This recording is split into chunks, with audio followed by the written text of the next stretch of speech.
Live streaming is on. Welcome to episode number 232. I'm transposing again. Welcome to episode number 324 of the Beyond Social Media Show, the podcast for all of you marketing, advertising, public relations, and communications professionals. You can find us by searching for Beyond Social Media Show. We are recording live on YouTube on September, is it the 26th today? September 26th, it is. Yep. September 26th, 2020. I'm really sharp today. I know the date. We have a lot of things to talk about this week, including B2B Fun, SEMRush adds PR services, Facebook gets an oversight board, MailChimp Evolves, Substack journalists, LinkedIn stories, TikTok bans fasting, COVID maps, Clinton cast, Shirtless Proud Boys, Brandvalism, Google Disinvites, and we'll wrap it up with some data and some stats on racial justice and brand trust. So you want to stick around for that, but we will kick it off with Best Story of the Week, which BL always has the honors of telling us about. So what do you got? Well, what I got is a lot, but I have to say that I'm not seeing you, so there's some setting that's not showing you. Okay, what I have is that finally some good news that comes from, there you are, that comes from the pandemic. I accidentally clicked on my video button and turned the video on. It's much nicer to see you. Yeah. So perhaps you've seen the ad where the Motley Crue drummer Tommy Lee, for some reason, which I haven't figured out, although I watched it a couple of times, talks about the Forrester wave. And then he throws his computer at the wall when he learns that the Cheetah Digital Agency is not handling the marketing for his tour. Have you seen that ad? I'll put it in the show notes. Then there's an immersive virtual reality experience for tugboat drivers. Then there's a new Glossier-inspired website for a company that makes equipment to test other equipment. Glossier is a makeup brand that has some very interesting graphics. So, there's been a very clear shift during this pandemic from the boring, methodical, rational B2B advertising to more entertaining, more emotional, more engaging. And the shift, it's been years in the making, and it was ignited by our personal and professional lives all of a sudden becoming one and interwoven. And so B2B marketers, to get any kind of attention, have to be more interesting, which is definitely a good thing. So Cheetah Digital's vice president of content and data, whose name is Tim Glom, put it more bluntly. He said, we're talking to people, not machines. And when he was looking at creating the virtual Signals conference and its supporting campaign, he said he thought, how can we fucking jazz this up so it doesn't look like work? So companies are not afraid to play for laughs. There's several that are funny, and they're acting like they're talking to real people. So that's a good change. But on the other hand, we talk about this all the time. Regular advertising has become really dull. So I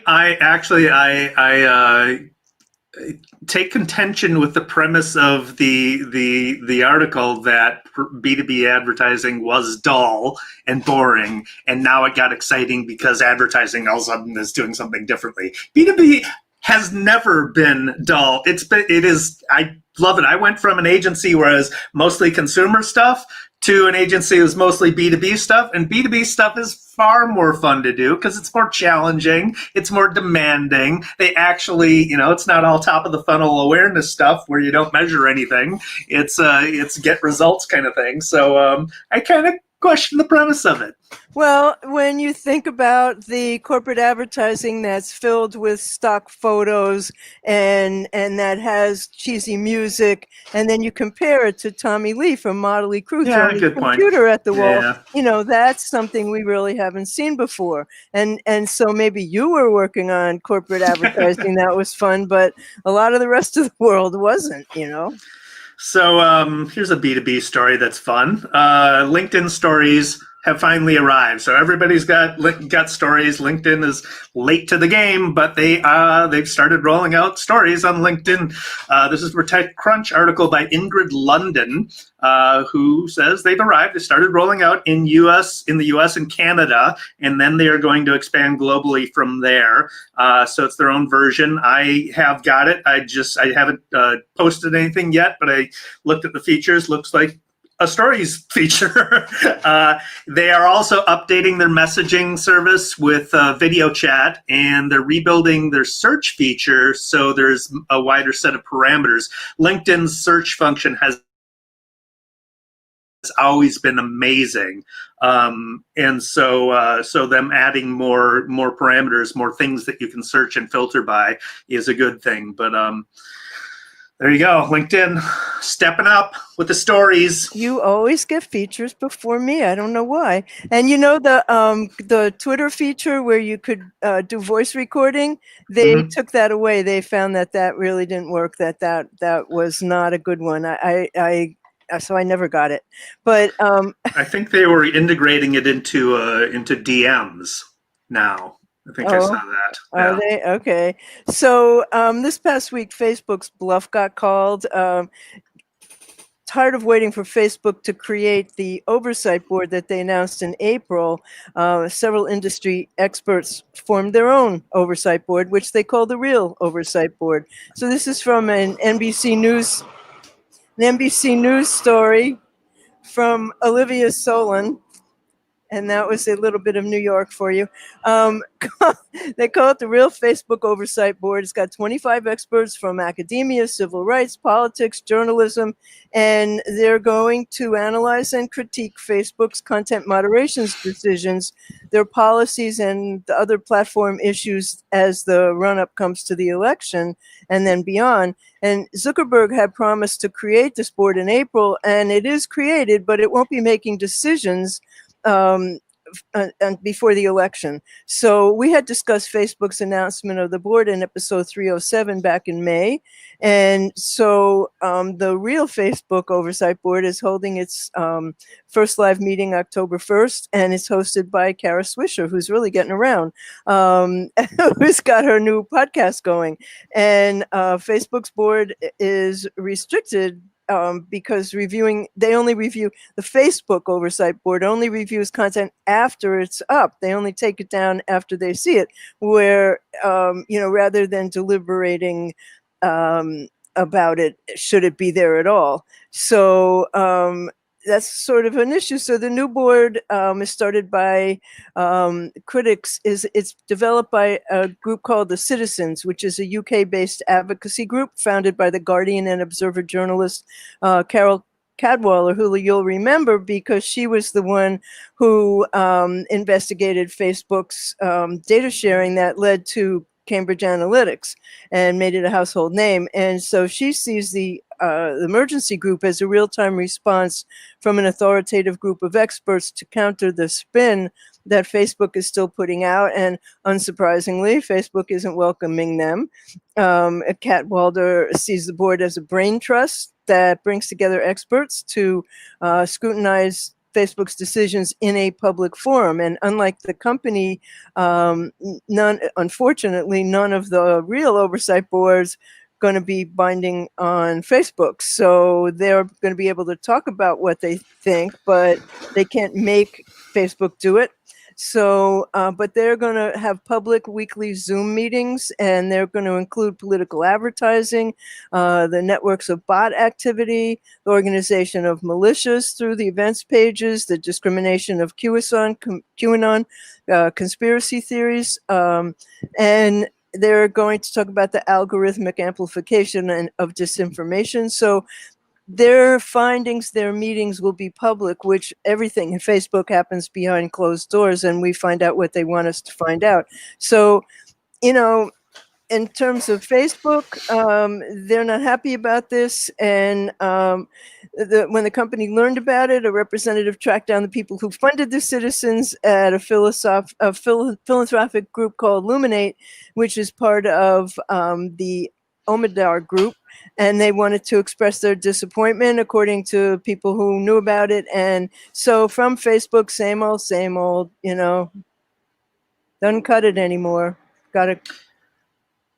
Well, I mean, it is. We'll see what happens. It is a clever way of bringing public pressure to bear on the problems that Facebook, long-standing problems that Facebook has had. And I'll be fascinated to see the discussions. There's a lot of very smart people there, both Cadwallader and I'm sorry, the name escapes me, from Kara Swisher as well. Yeah. So very, very smart people that will be asking the right questions and have informed opinions about what's going on. So yeah, the key thing is that it'll be public. I think that's so cool. Yeah. This is kind of a public story. This is a public relations story.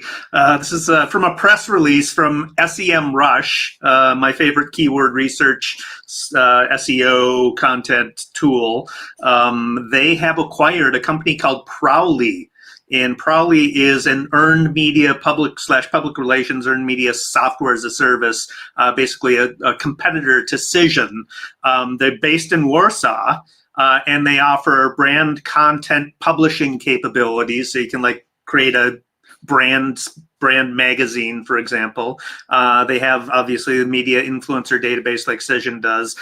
They do have a press release creator and distribution service, a CRM for managing your media contacts. They have newsroom creation services and sophisticated PR analytics, or so they say. I assume they do, but that's what it says in the press release.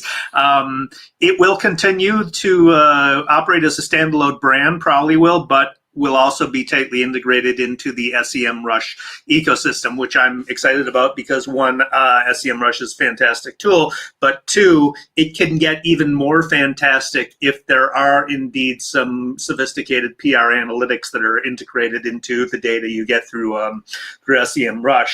I mean, a lot of PR agencies don't realize the value that they are bringing to a digital presence to their clients, and just by doing the earned media, and how that contributes to visibility in search engines. If they can come up with this is something I've been thinking a lot about, so I'm going to go on a little bit on it. If they can come up with an algorithm for and it shouldn't be too hard, for earned media, that score can be built into what SEMRush already offers. So, I mean, you think about earned media placement, you get something in the New York Times that's got high value, so there should be an algorithmic value for that. If your client's name is in the headline of that New York Times article, that's an even bigger value, so there's another high value to add to the algorithm there. If the story is entirely about your company, that's a high value thing, versus your story get mentioned in the bottom paragraph of a Star Tribune article, and that's not very visible. So that has a much lower ranking, but it has value, right? So figuring out those values and building an algorithm around that would be really exciting. So we'll see what happens. Well, anything would be better than, counting the circulation or the advertising value or the other ways that PR agencies traditionally, report to clients. But I'm really astounded that there is not already some service doing that. There really isn't? Well, I mean, I imagine there is. The last time I used Cission was a while ago, so I don't remember what exactly they have. But my experience with those PR focused tools is they're not real great, because the contacts are not always great, and the way that people use them, especially you and I getting our spam with we're clearly on a list that somebody pulled off at Cission and just is blindly emailing people. So yeah. From what I can see, Muckrack is better. It's quite expensive, but it's better. And the other day I was in a seminar of theirs where they were showing journalists' most hated PR tactics. And my favorite one that I remember so well is, don't start your email pitches with, "I hope you're well." that was great back in back in March, and don't introduce yourself. And I mean, they had some really good advice, but the thing that SEMRush has over the Cissions of the world, I imagine, and again, it's been a while since I've been in Cission, so I can't speak to what they've done lately, but SEMRush scrapes websites, so it knows what's on the website, right? So it can look at the code and get all that information from the content that they scraped. If you're just a media database, then you don't have that set of data to build an algorithm around, basically.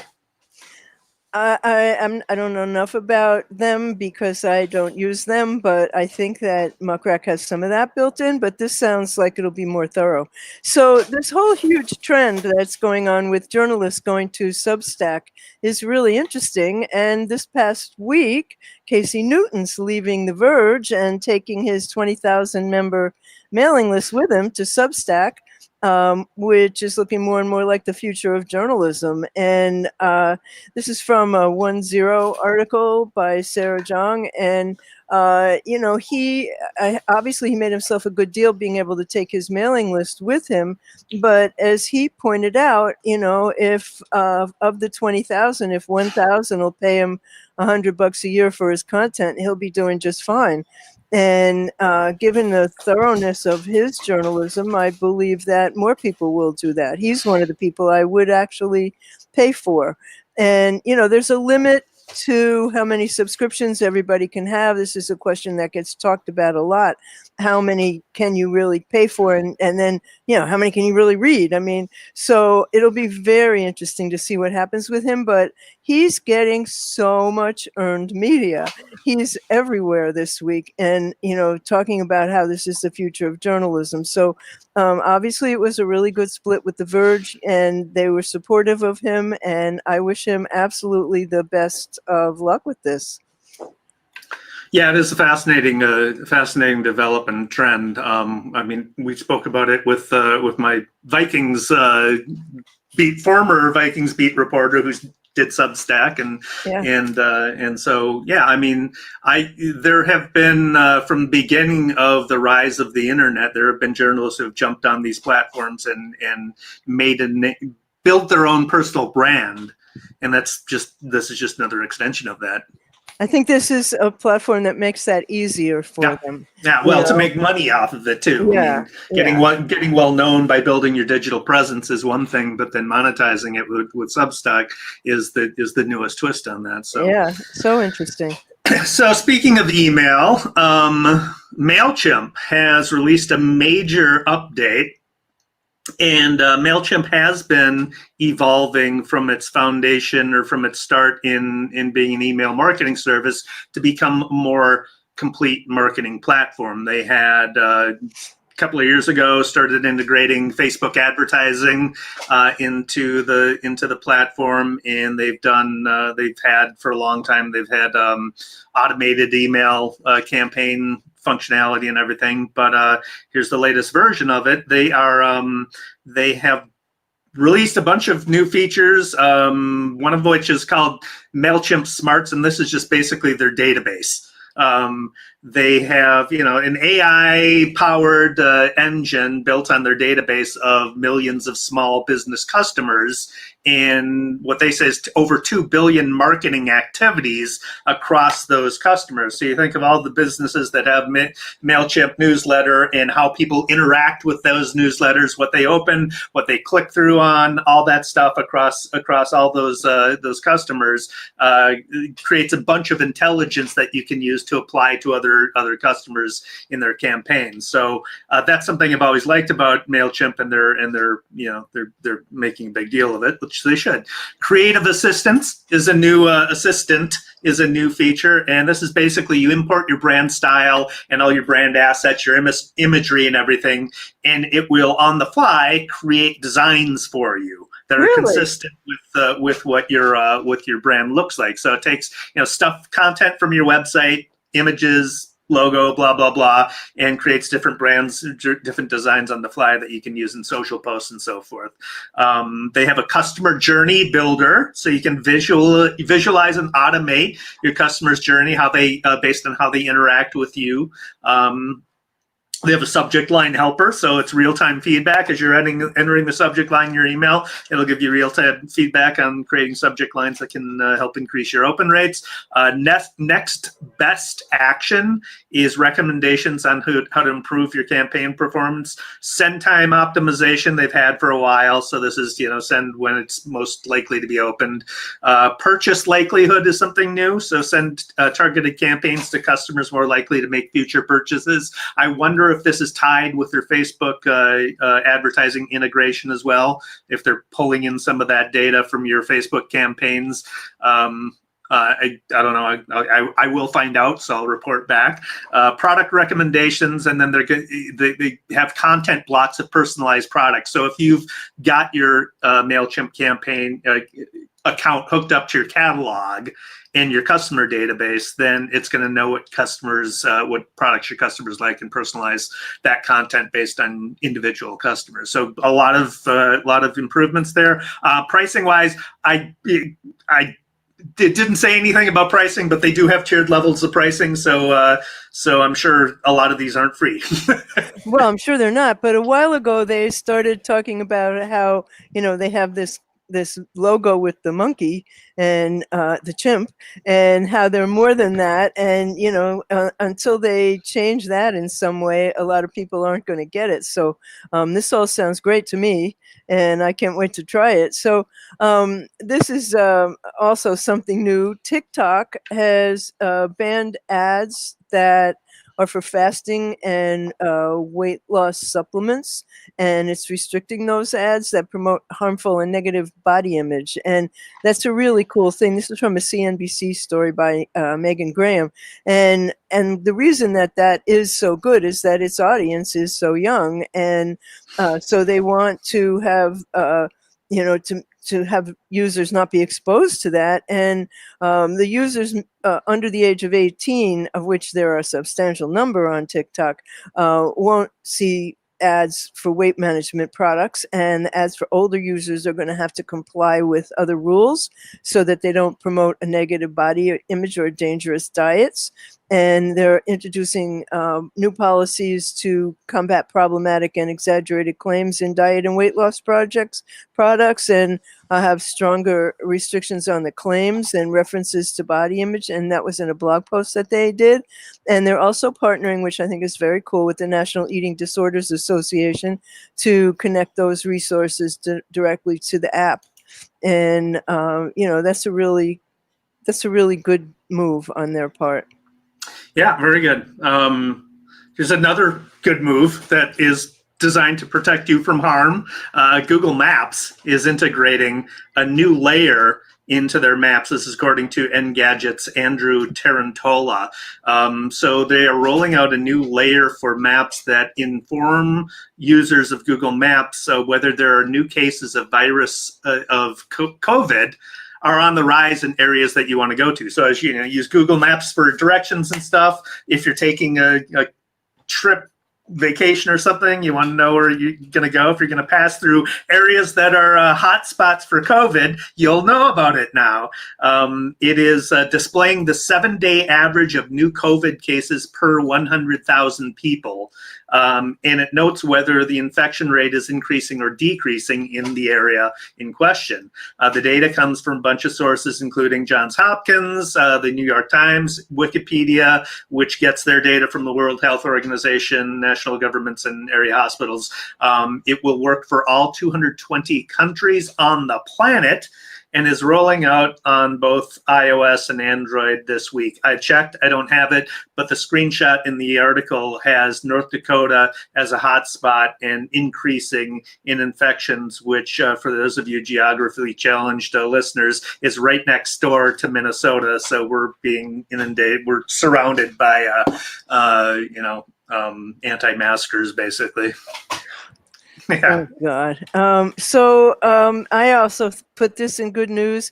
Hillary Clinton is starting a podcast, and it's on I Heart Radio. And she'll be talking to prominent guests about topics that shape our lives, resilience, which she should know a lot about, faith, grief, and lots more. And there's a trailer. But what I think is really interesting, and which is new to me, I have not seen this before, is on the I Heart Radio tweet about the podcast. It says, click here and we will remind you when the podcast starts. They'll send you a tweet to say the podcast is today or tonight or it's starting now or whatever. And I had not seen that before. I don't know if that's an advertising tool or whether that's something new to Twitter that we haven't seen before. That's very cool. Yeah. Yeah, I'll check that out. Yeah. So, I'm done with good stuff. Me too. I'm on to bad stuff. Do you want to start one?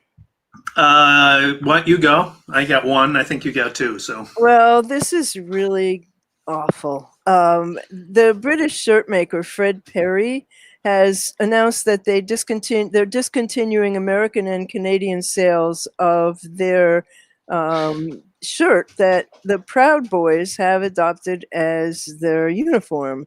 And if you don't know about Fred Perry, you see there it's an upside down laurel, and it's a black shirt with yellow stripes around the sleeves and the collar, and it's prominent in tennis and in some other sports, golf, I think. And so they issued a statement because they felt they had to do that. And the statement reads in part, Fred Perry does not support and is no way affiliated with the Proud Boys. It is incredibly frustrating that this group has appropriated our black, yellow twin-tipped shirt and subverted our laurel wreath to their own ends. The Fred Perry shirt is a piece of British subcultural uniform adopted by various groups of people who recognize their own values in what it stands for. We're proud of its lineage, and the laurel wreath has represented for over 65 years inclusivity, diversity, and independence. And they said, despite its lineage, we've seen the shirt is taking on a new and very different meaning in North America, and as a result of its association with the Proud Boys. So they're not going to sell the shirts in North America until they can resolve that. Wow. I mean, really. Yeah, it's a fraught world out there. Well, then there's the Hawaiian shirts that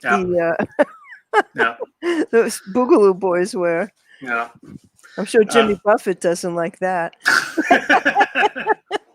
Mine is not. This is not so much about this article. This is a Rebecca Stewart article from The Drum, who talks about new PR crisis, about what brands should do when they're canceled.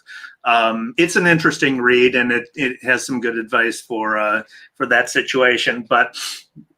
It just set me off in another rant kind of thing on cancel culture. I mean, I've said this before. I'll say it again. I'm going to say it now.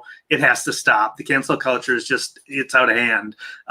We got Trump who's the canceller in chief. But, the brands are one thing, but people are another. And the most virulent cancelers that I've seen online, and I'm not actually, I mean, you might think that I'm talking about personal experience, which I'm not. I haven't had that. Yeah, exactly. Yeah. But I've watched it happen, and it's just it's bad. And it's the most virulent cancelers. They're woke white progressives. They're just unrelenting against people who have either differing opinions than them, which is the worst, or they've done something wrong. There's, maybe they've said something that's racist or something, but there has to be a tolerance for change. There has to be. We talk about this a lot, and there's not, and that's what's changed so much in our society, and it's just so really sad. Yeah, and I hear them all dismissing any attempt at somebody who has been called out for something and is trying to address that sin, and they dismiss it as performative. Performative is the new buzzword. I mean, they all listen to like Rachel Maddow and Chris Hayes or whatever, who using performative, and all of a sudden everybody's just, it's performative. So you don't even have a chance to try and exactly. horrible. But then Yeah. you have the brands that, like the Perry. What about what happened to Bumblebee Tuna this week? I mean, and Goya, like who's going to buy Goya again? Who isn't a Trump supporter? The way that brands are being brought into politics, there's not a hell of a lot they can do about that. And Bumblebee said, we suggest what you do with our tuna is eat it, but it's still a smudge. That's all there is to it. Yeah. So we also talk a lot about how Google giveth and Google taketh. And so now Google Meet is they're taking their premium features, which they had extended to everybody who is a G Suite customer, and those are no longer available for free after September 30th, and your personal meetings will now be limited to 1 hour. So Google Meet, which I have to say has gotten considerably better recently in terms of its features and in terms of its clarity, because it had bad pictures before. But they're taking it away. They want people to get into their stuff, and then they take it away. Yeah. I use Google Meet all the time, so I think it's really a fine good. Yeah. But I mean, most of my meetings, I don't have meetings that go longer than an hour, so I don't have a problem with that. But I do have a professional Zoom account, and I use that all the time. And so I just think that's Google. That's just Google. So I have Smiles. Do you have Smiles? I don't. Let's see. Make me smile, BL. Well, this is so funny. This was in the New York Times, and the headline was "Showers and Pants Are So 2019," and other 6-word memoirs of the pandemic. So they do this from time to time. So this one from Blas Teloria in Idaho. Give me 6 feet above ground. Barbara Moss said, "I'm a cave dweller with Zoom. Takeout for dinner feels super naughty." Somebody in New Jersey said, "Yesterday I'd give you a ride." And my favorite, "Yes, Netflix, I am still watching." That's good. I love that. That's what I got. All right, what's next? What's next? Shiny new stuff. All right, I've got, actually, I'm going to do both of mine in the same instance because they're both kind of similar. So I just finished with a redesign of a website, and in the process of getting revisions and everything, you discover new things, and like social sharing. So you share a link from a website, and it doesn't display the right image, or it doesn't display the right text that you want to accompany that social share. There's a reason for that. And once you share content on Facebook creates a cache of that content so that it speeds up delivery of that when other people see that content on Facebook. And so in order to deal with that, in order to update it to the most recent image or the most recent text or whatever, you need to tell Facebook to re-scrape the page. And there's a tool for that. It's called the Facebook debugging tool. And we'll put a link to it in the show notes, and you just use it and you put it in there and put the URL in there, and it tells you what it looks like in Facebook, and then you can actually tell Facebook to scrape the page again to get the most recent version of that page. LinkedIn has a similar thing, and it's called LinkedIn Post Inspector. Does basically the same thing but for LinkedIn, and I'll put a link to that in the show notes as well. But 2 useful tools, even if you're not redesigning or designing a website, but just updating old content, it's a good tool to have in your box. What I end up doing a lot of the time is taking out the picture that they put in there and putting in another one, and which is really annoying. But this one's interesting. It's from the nonprofit news site called The Markup, and the app is called Blacklight, and it's a real-time website privacy inspector. And what it does is it illuminates the hidden tracking technologies on any website. So their description of it says, who's peeking over your shoulder while you work, watch videos, learn, explore, and shop on the internet. So you put in the address of any website, and it will scan it and reveal the user tracking technologies on the site. and you might be quite surprised by what you learn. It's kind of a fun thing to do anyway. So, and the other one, oh, go ahead. I was just going to say, I actually have another one now that you mentioned this Blacklight. There's a tool called Built With. You can install it as a Chrome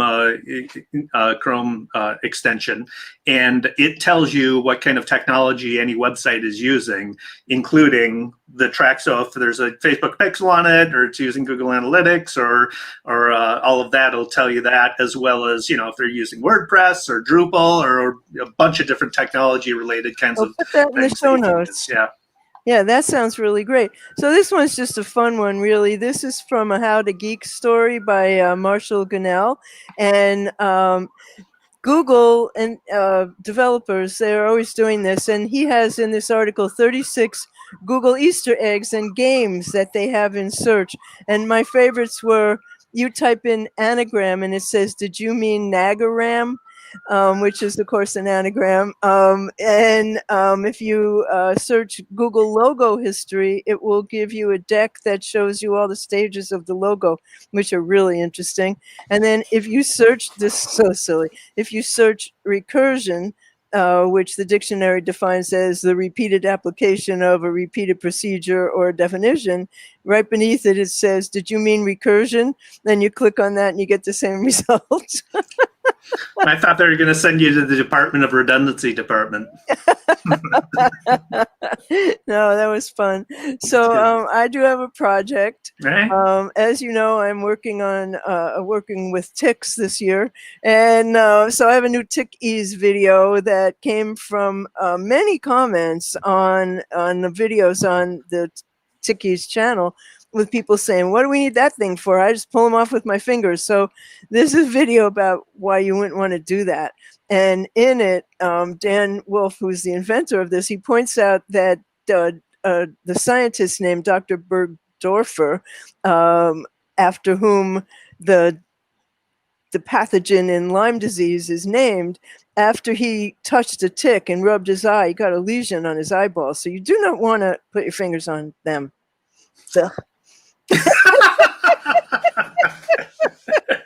All right, I will stay away from ticks. So you have some politics, Dave? I don't. I just have one, and I think this is a really important one. This is from Mike Allen and Jim Vanderhei at Axios, and it is a way to help you prepare for election threats. So it's a good source. It has links to vetted information and all about the election process in 2020. It tells you be extra cautious of your sources, especially on social platforms. It says don't share unless you're 100% confident in its accuracy and legitimacy. Which is possible despite what the social dilemma says. This is the era of misinformation and mistrust. So it's easy to kind of have war game scenarios where the election provokes civil unrest and dispute. And so they promise to present the facts as you need to know them. And the bottom line is, it's an unprecedented election. It's an unprecedented time. And this is going to test our institutions and our norms. So Axios has a pledge that that their view of the news is going to be clear-eyed and skeptical, and explaining and illuminating all sides with a bias towards facts and reality. And I think everybody should bookmark this site and use it, because it's got all the vetting sources that you need to know. And I mean, we're in such a mess. We need something like this. Yeah. I mean, the only problem is the people who tend to spread misinformation and fake news and all that are not going to know about this, because they don't follow Axios. They don't use mainstream media. They don't. Some people will take heed of this and not get brought into those conspiracies. That's what happens. Just a very well-educated person said to me this morning, well, I guess you just can't believe anything you see on the internet. After all, I watched The Social Dilemma. And I said, did you realize that those 3 people that were manipulating Facebook were not real people? Really? So people are gullible. Yeah, it's a problem. Let's wrap this up. This is from the weekly numbers from Edelman's Trust Barometer from June of this year, addressing racial injustice and brand trust. This is U.S. adults who say select brand responses to racial injustice are important to earning, keeping their trust. And so 64% of the respondents said setting an example within their own organization is important. Response, reflect the full diversity of the country in their communications, 63%. It's very important. You and I have talked about the lily white PR and advertising industries. Make products accessible and suitable to all communities, 61%. Invest in addressing the root causes of racial inequality, 60%. Acknowledge the problem, 60%. Inspire customers and employees to get involved, 58%. Advocate for racial equality, 58%. And educate the public, 57%. So it seems like a dramatic shift, but I don't think we've ever seen these numbers, these questions asked before. Well, you probably didn't have to ask them before, Right. but the Edelman Trust Barometer is always pretty deep dive. And did they talk about the brands that people thought were doing it well? I didn't look at that. I don't know. I mean, probably. I'll be curious to see that part of it. So I think that we can wrap it up, right? Yes, we can. Okay, so that's the end of episode 324 of the Beyond Social Media Show. And if you want to find us, you just search Beyond Social Media Show, and you'll find us everywhere that we are. And I'm here with David Erickson. You'll find him on Twitter as D Erickson. He's on Instagram at DE Erickson. He's on YouTube as eStrategy, and he blogs at the wonderful e-strategyblog.com. And I'm BL Ochman. I'm What's Next on Twitter. I blog at what'snextblog.com. I'm, guess what? What's Next blog on YouTube. I have a website at blochman.com. The show is at beyondsocialmediashow.com, and we will have the show notes with links to everything we discussed. And we are on Twitter as at BS Media Show, and you can find the podcast, and I hope you'll subscribe to it everywhere that you get your podcasts. And wherever you have your podcasts, we're also there. And we thank you for watching and listening, and we'll be back next week. Thanks for watching.